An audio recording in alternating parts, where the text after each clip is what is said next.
So there isn't a way around it. Most games, like UFO Gaming's token, are going to relate to Ethereum. And you have to deal with Ethereum gas. But the good news, if you didn't know this, is you can get Ethereum gas fees around $10, and you get these cheaper fees at $10 when there's less people on the network.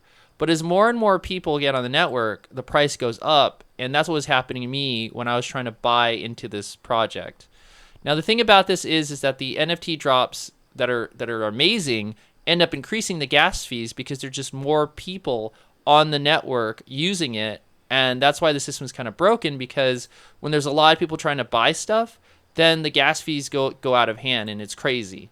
And the other thing is that everyone, now including myself, are hoping for a better experience with Ethereum 2.0. Cross your fingers, and that's where we're at. Again, I'd rather be dealing with Cardano or Solana or something else that has lower fees, but that's coming eventually. So if you like this video, you know what to do. Like and subscribe, or leave a comment here or on their Discord related to this project. Okay, hope to see you next one. Bye.